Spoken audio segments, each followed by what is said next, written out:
Eu abro esse bloco falando que após um ano de funcionamento, completado neste mês, no mês de abril, o Hub de Cuidados em Crack e outras drogas do governo do estado de São Paulo vive agora uma nova fase no protocolo de triagem e avaliação de pacientes das cenas abertas de uso no centro da capital paulista. É para falar mais sobre esse assunto e sobre outros também, claro, que recebo em nossos estúdios o vice-governador do estado de São Paulo, Felício Ramute. Seja muito bem-vindo, vice-governador. Obrigada. Bom dia, Mariana. Prazer voltar aqui ao Estúdio Alesp, poder falar um pouquinho dos trabalhos do governo do estado na região central da cidade de São Paulo, Mariana. E aqui você fala sobre as cenas abertas de uso. Então, para quem está nos acompanhando, né, as cenas abertas de uso são conhecidas popularmente como Cracolândia, né? Mas a gente evita usar esse nome porque esse nome, na nossa opinião, associa aquela situação a um parque de diversões, a Disneylândia. Ninguém está lá porque está se divertindo. São pessoas numa situação de vulnerabilidade e que precisam do apoio do Estado, da Prefeitura. E é isso que nós estamos fazendo ao longo desse 1 ano e 3 meses de políticas públicas implementadas pelo nosso governador Tarcísio de Freitas. Agora, os números também são impressionantes. Vou pedir para que o senhor, claro, nos ajude aqui a interpretar um pouco melhor, traga para nós. Foram realizados mais de quase 29 mil atendimentos na recepção aí desse pronto atendimento. Desse total, 16 mil receberam cuidados e mais de 11 mil pessoas foram encaminhados para o tratamento de dependência. Existe um perfil também entre esses usuários, não é mesmo, vice-governador? Sem dúvida, né? Essa é uma grande diferença. Primeiro eu vou voltar um pouquinho atrás, se me permite, né? Voltar ali no início do nosso trabalho, em janeiro, onde o governador me deu a missão de coordenar os trabalhos em relação ao Centro Especial das Cenas Abertas de Uso. Muito bem, nós nos deparamos com o estado de São Paulo, o estado mais rico da federação, Mariana, sem uma política estadual sobre drogas. Havia uma lei aprovada aqui na Alesp de 2019, sem regulamentação por parte do Estado. Faria, então, praticamente 4 anos que essa lei aguardava a regulamentação. Era hora de regulamentar essa lei e colocá-la em prática. Então, nos primeiros 3 meses, nós escutamos a sociedade, escutei vários especialistas. Eu costumo dizer que nessa área, se a gente juntar 3 especialistas, são 5 opiniões diferentes. É uma brincadeira com fundo de verdade, mas a gente foi buscar o que era comum nesses especialistas e implementamos o Hub de Cuidado com Crack e outras drogas, esse grande equipamento público ali na Rua Prates e que tem números gigantescos como esse em apenas 1 ano de funcionamento. Quando a gente fala de 18 mil pessoas que passaram pela triagem, significa que foram atendidos pelos nossos profissionais e encaminhados pelos diversos serviços. Qual era o objetivo do Hub? Considerar a individualidade daquele usuário. Afinal de contas, cada um precisa ter um tratamento personalizado. Tem, por exemplo, uma pessoa que está usando drogas que, se você logo de início aproximar ele com a família, pode ser ruim para o processo dele. Outro que você deve fazê-lo imediatamente. Então, tudo isso é estudado pela nossa equipe do Hub. E por que chama Hub? Porque é um concentrador de trabalhos. O que eu percebi no início da nossa gestão, conversando com essas pessoas que eu disse, é que existiam muitas pessoas fazendo bons trabalhos na região central da cidade de São Paulo em relação aos usuários, mas de forma desconectada, sem coordenação. Era como se todos estivessem num barco, cada um remando para uma direção diferente. Era hora de fato, integrar esses trabalhos, não só dentro do Estado, porque a saúde precisava conversar com a educação, precisava conversar com o social, precisava conversar com a segurança, a mesma coisa na prefeitura, entidades. Então, por exemplo, nós temos lá a Igreja Católica, a Igreja Evangélica, que fazem um excelente trabalho. E o Hub agora concentra tudo isso, coloca todos na mesma direção. Então, por exemplo, uma abordagem que uma igreja faz àquele usuário para convencê-lo de buscar tratamento, se ele o convence, ele vai ser encaminhado para um espaço da própria igreja, muitas vezes, mas ele precisa passar por exames. Ele precisa ver se ele tem tuberculose, que tipos de doença ele pode ter associadas. E nós fazemos isso no Hub. Depois desse atendimento, ele é encaminhado, então, para a rede municipal, para a rede estadual, e aí outros números grandes, como, por exemplo, 6 mil internações em hospitais especializados, quase 4 mil acolhimentos em comunidades terapêuticas. Então, vamos dizer assim, era um atendimento que o que a gente sentiu é que estava represado, não só na região central, mas todo o estado. Tanto que esse número mostra que a gente recebeu muita gente da região metropolitana, no Hub. O objetivo inicial era atender a região central. Como as pessoas acabam procurando, a gente acaba atendendo mesmo, mas com esse foco na cena aberta de uso, que hoje é na Rua dos Protestantes. E também a gente tem um trabalho de transparência com contagem do número de usuários todos os dias, qualificação. Então, hoje a gente sabe que nós estamos falando de por volta de 400 usuários no período da manhã, na Rua dos Protestantes, e por volta de 1.000 a 1.100 no período da noite. Se a gente juntar aqueles usuários que logo em janeiro estavam mais espalhados, nós vamos ver uma redução de 20% a 30%. E um resultado também na segurança pública bastante expressivo de evolução. Mas antes de eu falar da segurança pública, para continuar no perfil, a gente tem, por exemplo, que aproximadamente 50% desses usuários atendidos pelo Hub tem algum tipo de benefício federal, estadual ou municipal. A gente também tem o avanço das drogas K, por volta de 15% disseram que já usaram drogas K. Também aqueles que aceitam o tratamento do Hub, isso é muito comum, 56% estão lá há menos de um mês nessa cena aberta de uso. E é o momento ideal, porque eles estão mais propícios a aceitar o encaminhamento para tratamento.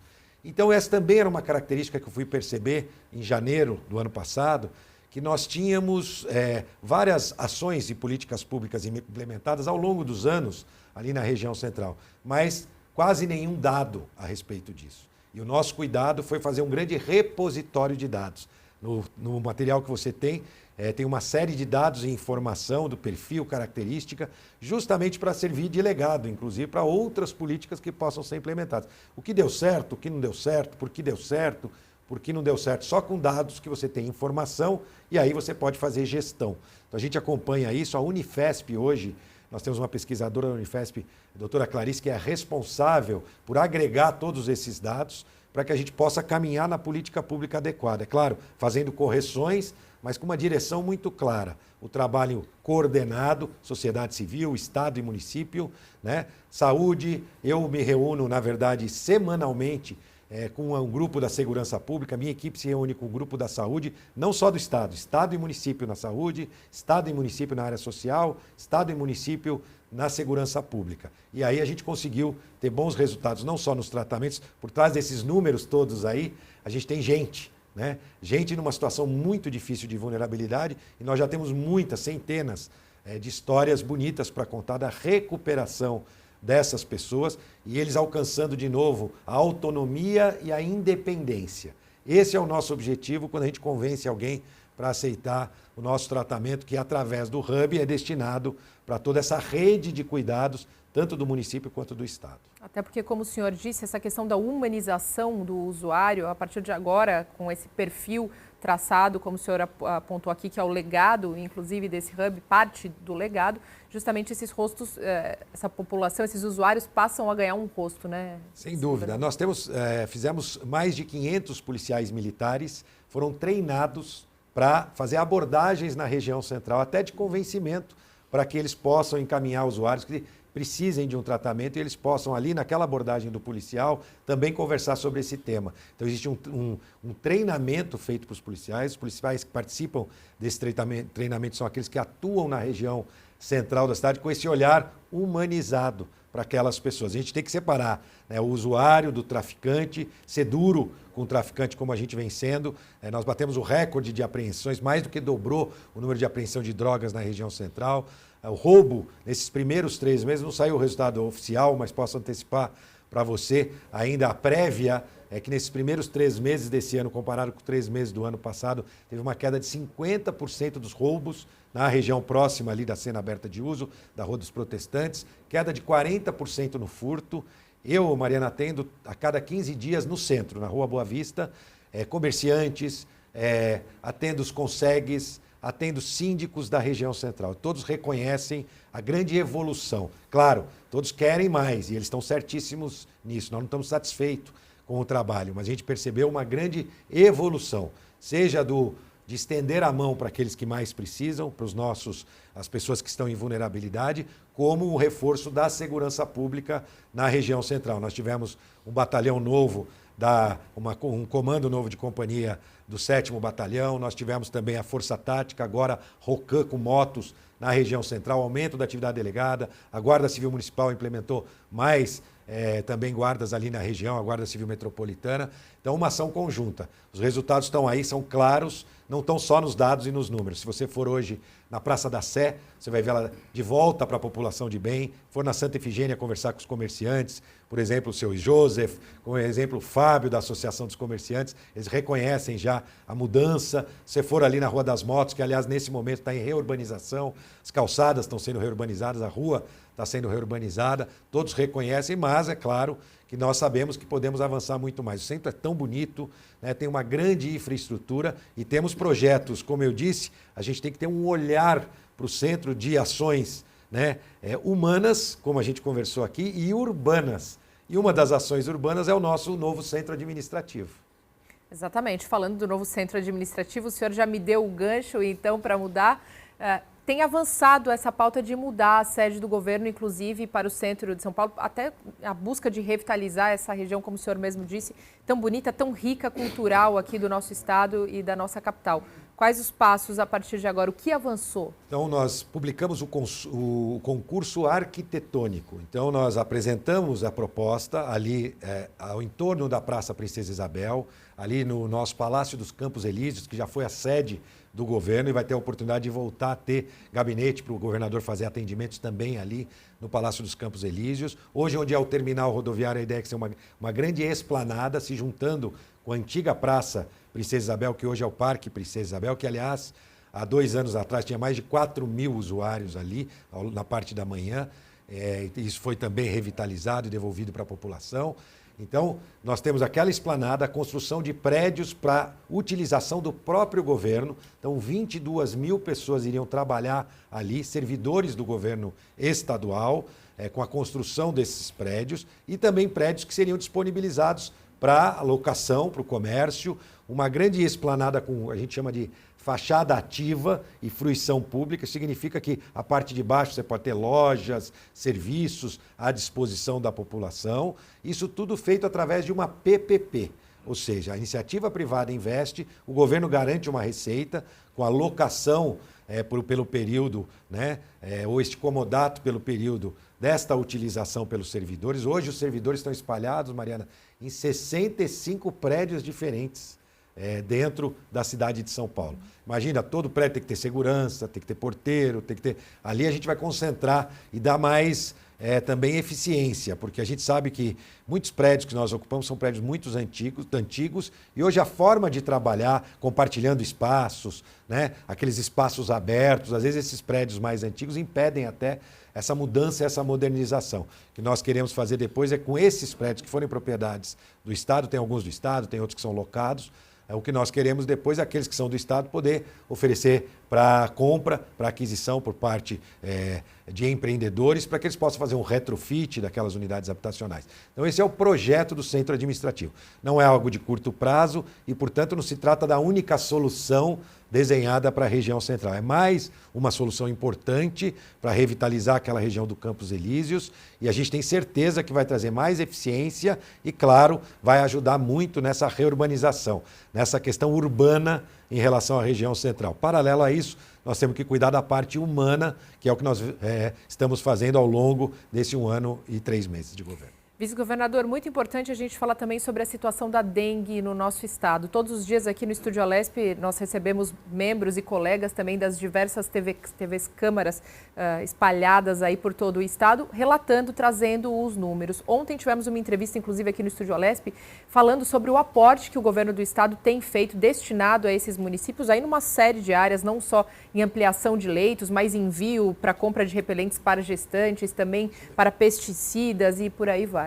Bom, primeiro começamos, né, com o Centro de Operações e Inteligências, né, com o decreto do nosso governador Tarcísio, logo no início, quando nós percebemos que, de fato, a situação da dengue esse ano seria atípica em relação aos anos anteriores. Então, era importante mobilizar com informações e dados. Imediatamente, o governador Tarcísio liberou 200 milhões para cidades, Por que para as cidades? Porque nós entendemos que o prefeito é que vai saber exatamente como ele pode investir aquele recurso para que ele consiga um resultado melhor em relação ao combate à doença. Então, tem prefeitos que aumentaram o seu fumacê, que é aqueles carros, né, que jogam inseticidas. Tem prefeitos que aumentaram o catatreco, que é aquele trabalho de tirar os entulhos das casas, aquele entulho que fica acumulado.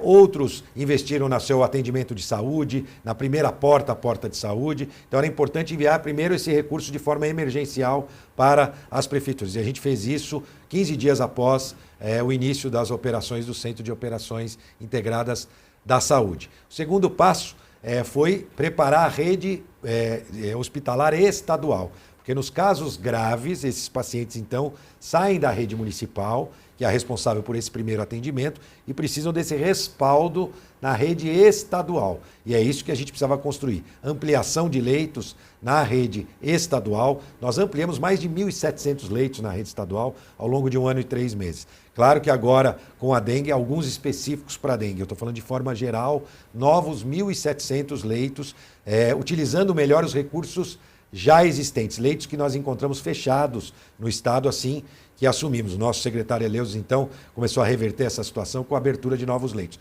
Depois o repasse também de 5 milhões, como você disse, para repelentes, principalmente para as mulheres ao longo do período de gravidez. Também agora a aquisição do que a gente chama de adulticida, né, que é o inseticida da fase adulta, porque tem o larvicida, né, e o inseticida então também investindo nisso. Então, uma série de ações, também estamos ajudando os municípios, porque existe uma dificuldade até de aquisição de soro. Então, o Estado também tem ajudado os municípios, já que esse primeiro atendimento é de responsabilidade dos municípios, mas muito tem tido falta desse produto. O Estado está apoiando também, com seus estoques, esse fornecimento para os municípios. Então, são ações conjuntas, sempre entendendo que o prefeito e a prefeita têm a visão melhor para poder investir bem os recursos e do parte do Estado com, vamos dizer assim, esse respaldo da nossa rede hospitalar. O número de mortes, apesar do número de casos confirmados ser muito maior do que o número de casos em relação a anos anteriores, a proporção de número de mortes, graças a Deus, é menor do que em anos anteriores. E a gente teve também vários tipos, na verdade, de vírus e o nosso Butantan, neste momento, preparando para produzir a vacina em grande quantidade para que ela se torne, de fato, uma política pública. O que a gente viu do governo federal foi a distribuição de pequena quantidade de vacina, uma vacina japonesa, e que a gente não pode considerar que era uma política pública efetiva. Isso se dará com uma grande quantidade de vacinas, e o Butantan está na fase final da preparação de uma vacina de única dose, né? E que antes do próximo ciclo, na verdade, da dengue, que é o início do próximo período de verão, é que nós teremos a vacina à disposição. A gente espera que o governo federal aí sim compre a quantidade necessária para que ele possa transformar a aplicação, a vacinação, de fato, numa política pública importante para nos ajudar no ano que vem nesse combate à dengue. Vice-governador Felício Ramute, nós agradecemos demais aqui sua presença no Estúdio Alesp de hoje. Espaço sempre aberto, teríamos aqui mais infinitas pautas e, por favor, fica o convite para que o senhor volte para falarmos sobre elas. Obrigado pela oportunidade, é um prazer poder contar um pouco desses trabalhos do governo do Estado. Estamos sempre à disposição e que Deus abençoe a todos nós. Obrigada.